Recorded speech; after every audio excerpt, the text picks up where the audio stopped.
Good day mga kasyoki. Bali ngayon papakita ko ang ating sistema ng kung paano tayo mag-keeping ng ating manok, no?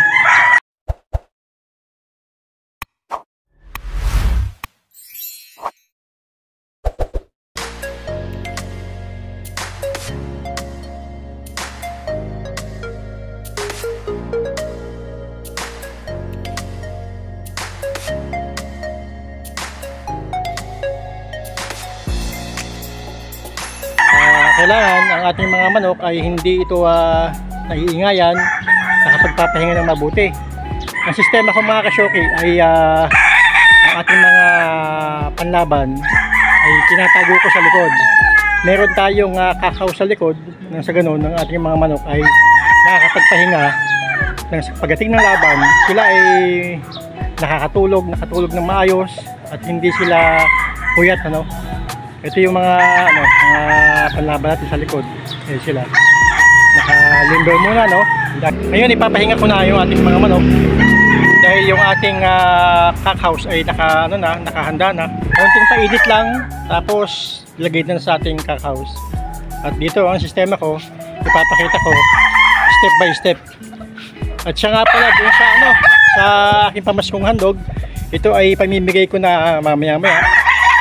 At nang sa ganun ay kung sino may maswerte na mananalo ng ating dalawang pulit yun, no? Sa ating mga katangkilik sa ating YouTube channel. Dito na yun, ngayon ko na pamimigay ang ating ang ating pinangako na pamaskong handog. So let's go mga kasyoki. Ito na yung ating cockhouse ng mga pinapahingang manok, no? Ito yung ibig sabihin, dito yung tahimik sila na nagpapahinga. Ayan. Ito yung ating pang trick sa December 29. Sana manalo. Sana mag-champion tayo, no? Dito, pahingang-pahinga yung ating mga manok. Walang maingay tulad dun sa kabila. Pagka doon ka nagpahinga sa maingay, yung manok mo, hindi makapagpapahinga na mabuti yan.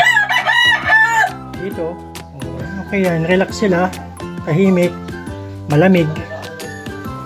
Pagkatanghali, lalabas natin sila sa limber para makapag-dumping sila.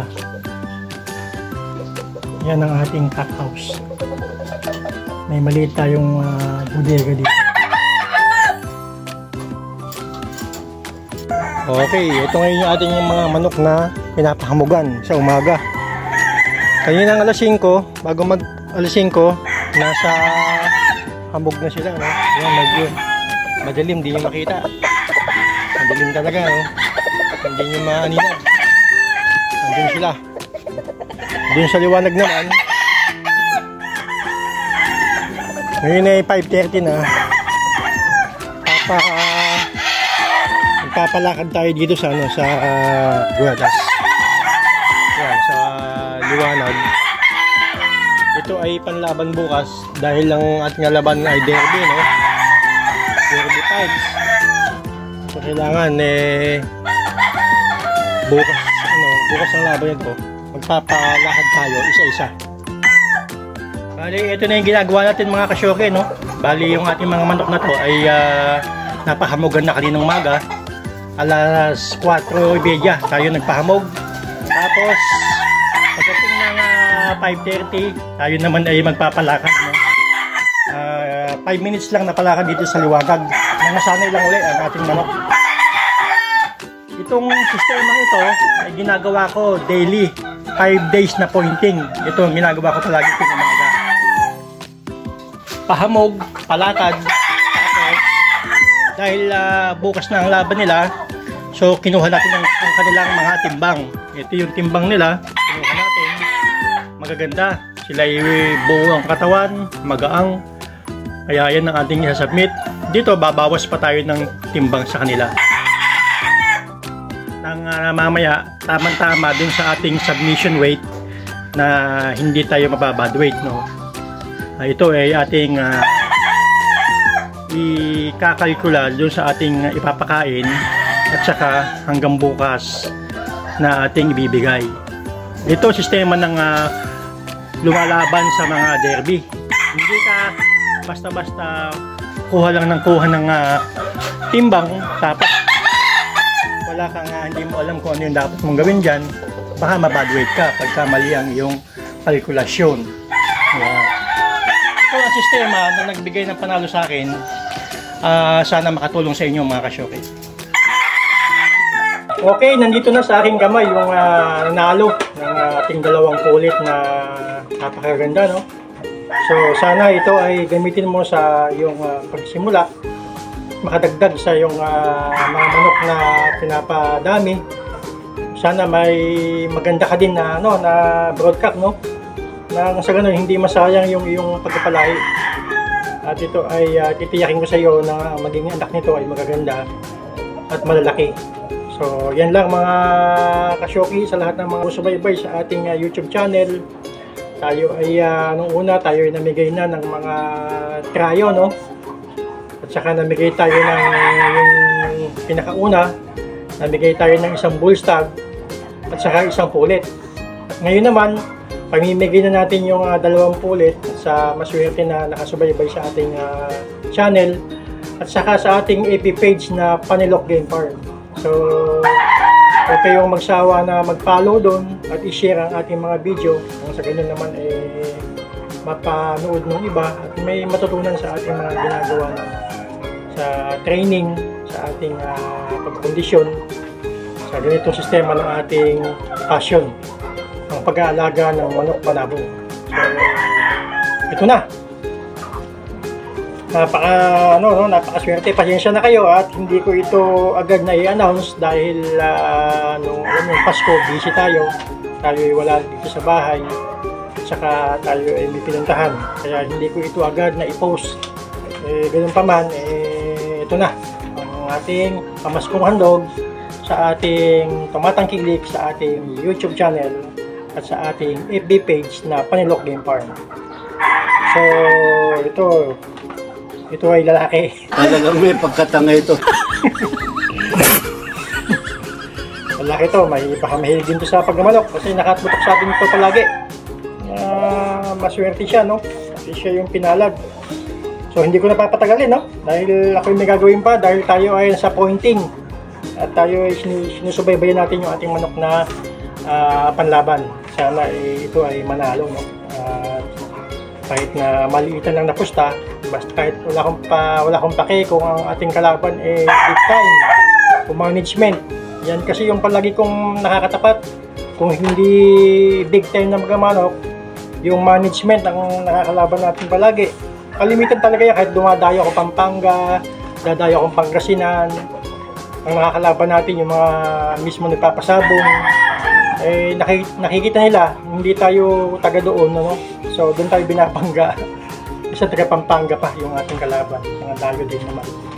So, sa ating magandang paghahanda sa manok, ito nakikita naman natin na talagang namamalo sila. Minsan lang, hindi din binubuenos kasi yung mga kalaban natin naghahanda din naman sila. So, paswertihan din. Saka, kailangan maganda ang pointing mo sa manok. Yan ang pinaka-importante. So, nanalo ng ating dalawang pulit. So, ito na. Sabi ko sa iyo, congratulations sa iyo, no? Yan. Pagka nakita mo yung video na to, tawagan mo na kami sa ating cellphone na yan, nakikita mo sa taas. Tawagan mo kami dyan. Kontakin mo kami kung kailan mo kukuhanin. Magsabi ka lang. Andiyan na sa likod yung pwede mo na siyang kunin. So, anytime na pwede mo may available ka. Pick up lang ha. Hindi ko to kasi ayoko ng shipping natin kasi na sinubukan natin yung dati. Namatayan tayo ng problema. Sinisi tayo at binabawi yung binili niyang stag, no. Ayoko nang maulit yun. Kaya hanggat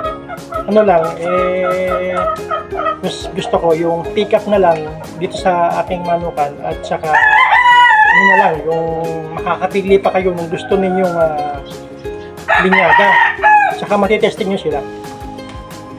Yun lang, ayoko na talaga mag-shipping dahil nakakadala na. pinagalitan pa, akala tayo hindi naman tayo may kasalanan noon. Yung bus nating yun na yung nalagot. So ang nanalo ng ating 20 ulit ay si, ito na siya. Palagay ko magsabong din to. Palagay ko nakadroga yan. Sana yung pagsasabong mo huwag mo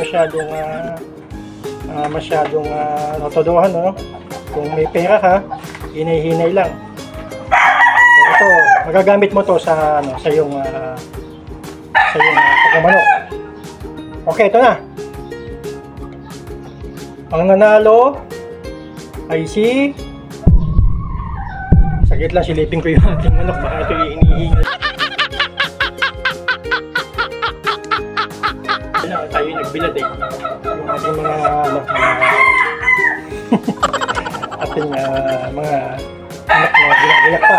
Madami tayong hinahanda Ang nanalo ay si, ito siya, Boging-pogi ito. Ano? 20 ulit na makukuha mo. Ito si ito yung masugid natin to, palagay ko, kasi siya yung ating bunot doon na nanalo sa ito, matyaga ito nag-share ng ating mga video. Sana tinitignan ko sa kanyang profile, kasi ini-stock ko kayo isa-isa, no? Tinitignan ko kung talagang nakashare yung mga kung talagang like kayo, saka sa mga negative comments, thank you lang, okay lang doon, walang problema doon kasi opinion nyo yan, no? Kayo yung nakapag-opinion ng inyong mga suggestion sa aking mga pinopost, minsan sa mga bitaw, okay lang yan kasi hindi ko naman ma-perfect yung sa amin kasi pagka istag pa lang, hindi na namin ito hinahanapan muna ng galing kasi bata pa naman sila, kaya ito ay pagka hinanda mo na, doon nalalabas yung kanilang husay, gagaling na yan mga manok. Yung matututo na silang mamalo kasi once na binibitaw-bitaw muna sila sa magandang katawan, yun na, lalabas na yung kanilang galing. Huwag mong subukan, masisira ang buhay mo. Hindi yung sa unang bitaw mo 6 na buwan, 5.5, hindi mo makita ng galing, no? Gusto mo yung talagang lumalagap ako na. Ayaw namin ng ganun, gusto lang namin yung palipad-lipad, yung isang lipad kuha na. Ayaw namin yung masyadong gumigil-gil na maganda yung gumigil-gil dahil pagka tinamaan yung kalaban kung talagang bulag pa. Pero sa amin, gusto namin mas bumibilang siya ng panalo. Okay, balik tayo sa ating pamimigay, no?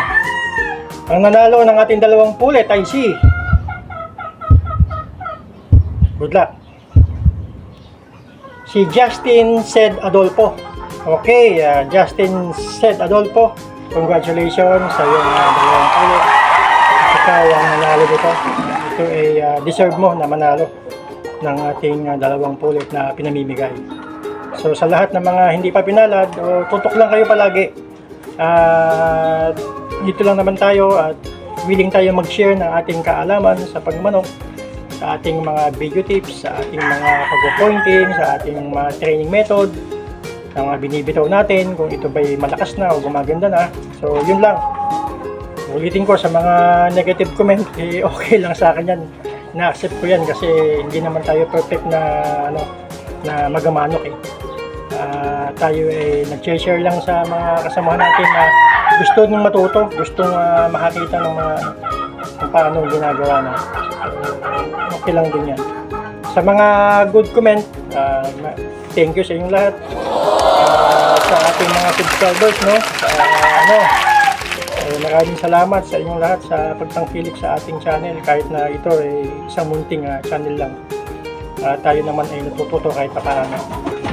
So, congratulations ulit, Justin Said Adolfo. Kung taga saan ka man, tumawag ka na.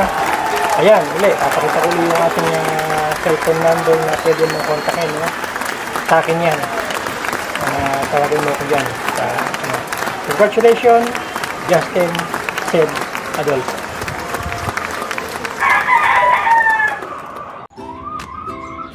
Okay, good day ulit mga kasyoki. Ngayon pointing tips na tayo mga kasyoki, no? Itong video tips ko na to ay tungkol ito sa pagkikiping ng ating mga manok.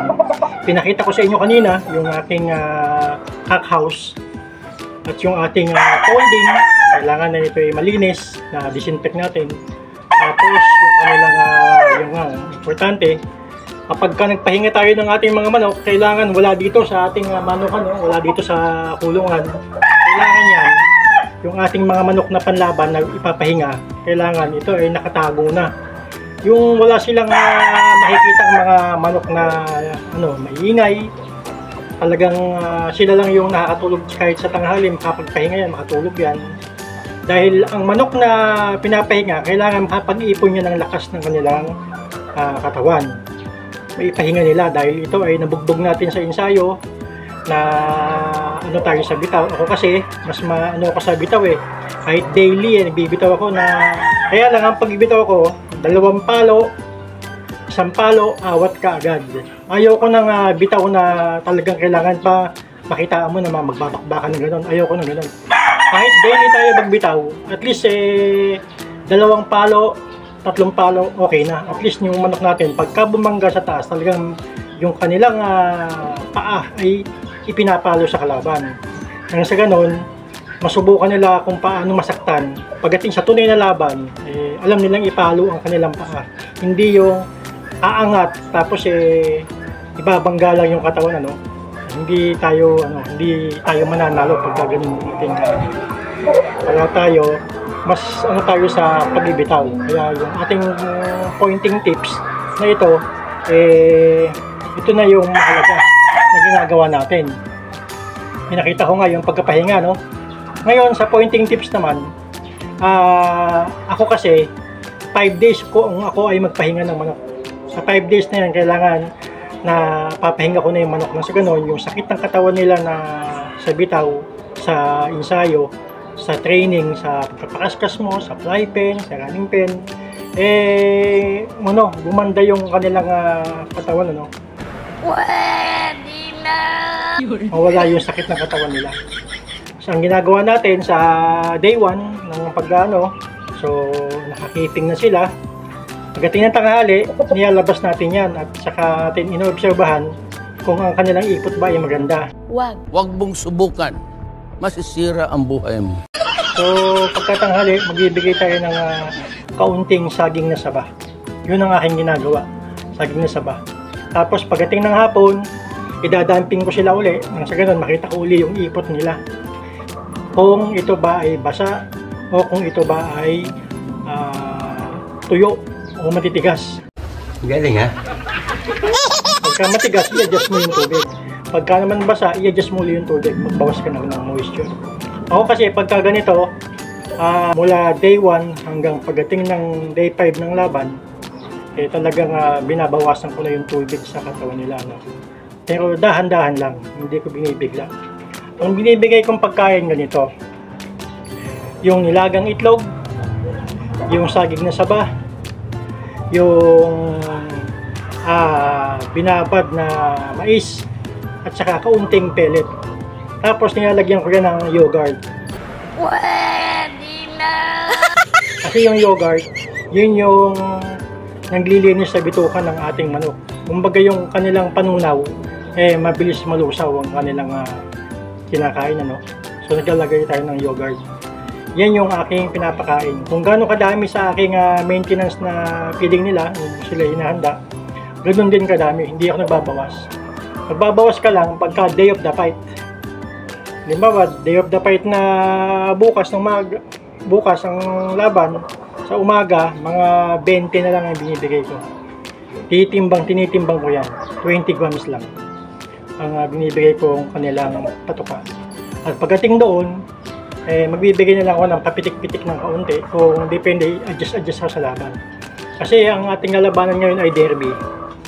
Tayo ay naka-entry sa 3-cock, kailangan nakatutok na tayo dyan. Wala na tayong ibang ginagawa na pupuntahan. Yung mga sabong-sabong na yan, iniiwasan ko na yan na puntahan muna at nakapokus ako sa ating manok na pinapahinga. Kasi dyan ako na gano'n. Yan ako, masela na ako dyan. So, yun ang dapat nating ginagawa. Pagka hindi mo na i-dumping yun sa tanghali, hindi mo na pagmerienda, eh nagkulang ka na. Masasayang na yung conditioning na ginawa mo yung una, mula day 1 hanggang depende kung ilang days ka mag-condition o mag-training ng manok mo. May 2 weeks, may 21 days, may 25 days, may 1 month. Ganun ang ano. Masasayang yun pag nagpabaya ka pa. Kaya pagdating ng pointing, depende naman sa ano, minsan may 3 days lang pointing nila. Yung iba naman 2 days lang. Ako kasi 5 days. Mas maganda ko, mas mahaba ang pahinga. Tapos nilalabas ko lang ito sa umaga. Ito yung alas 4:30 ng umaga, nilalagay ko yan sa labas. Para naman sa ganun, mahamogan sila. Ano may tutulong ng hamog? Yung hamog, gaganda yung sack ng kanilang baga. Magiging gaganda yung kanilang baga. Hindi ito pagdating sa laban, hindi ito kakapusin. Maingay yung ating ano, maingay yung ating mga manok sa likod. So yun na ginagawa ko, day 1, day 2, kain, tapos obserba sa ating manok na tinatayin. Labas sa tanghali, nakainin sa hapon, nabukasan, alas 4:30, hamugan, maganda yon. Yun ang ating ginagawa dito. Saka ito, talagang nakapahinga na. Talagang pahingang-pahinga na yung manok natin. Konting palakad sa gabi. Sa gabi na ako nagpapalakad. Mga pagdating ng 6:30 hanggang alas 7 dapat tapos na ako. Dapat 7 o'clock yung manok natin ay natutulog na. Kailangan natutulog na yan. Yun lang aking ginagawa. So sana makatulong sa inyo mga kasoki yung aking video tips.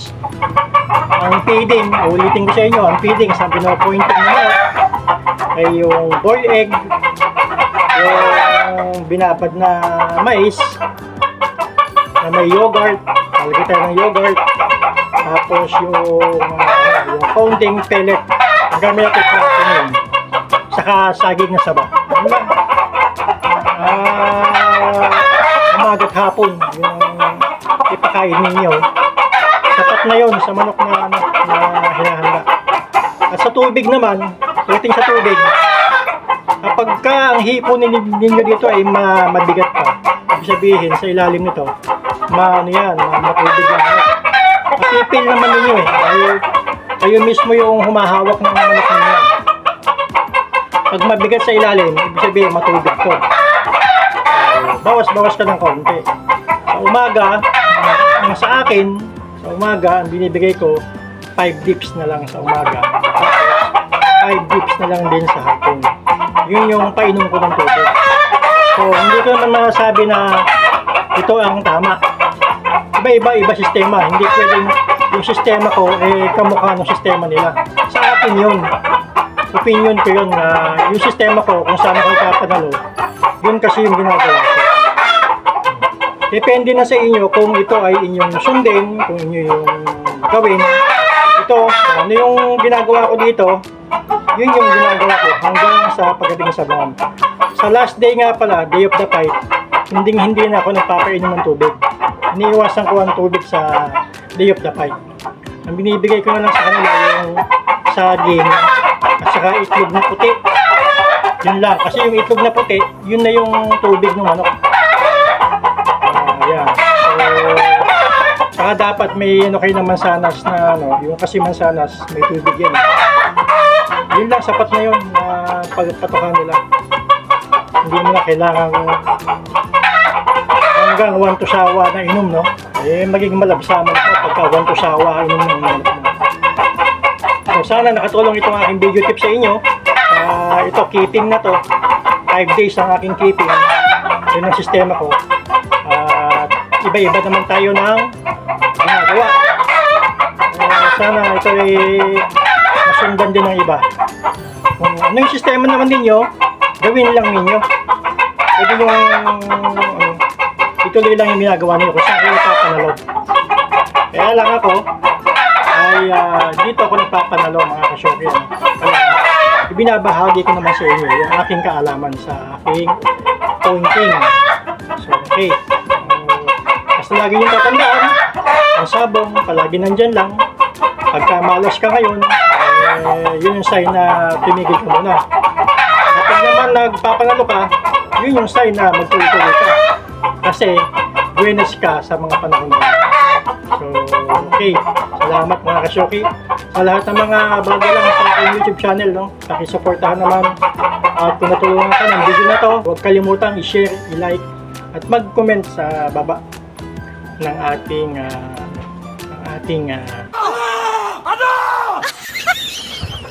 message sa baba.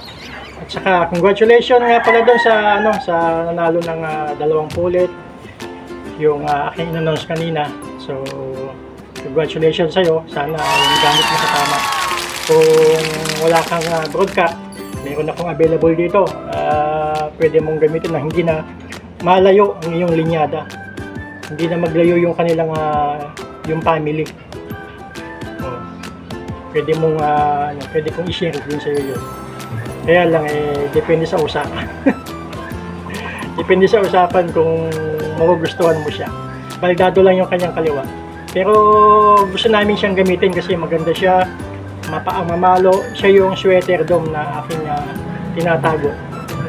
Gusto ko ibahagi sa inyo ang aking mga linyada na papanalo din naman.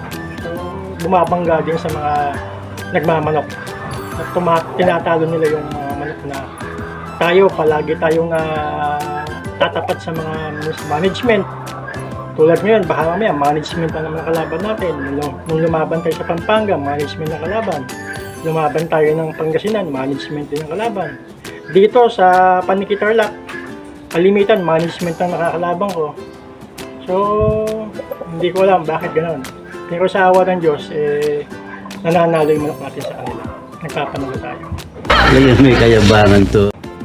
So, ingat mga Shoki. Basta lagi yung tatandaan. Ito ang inyong kasyoki sa anumang panahon. God bless.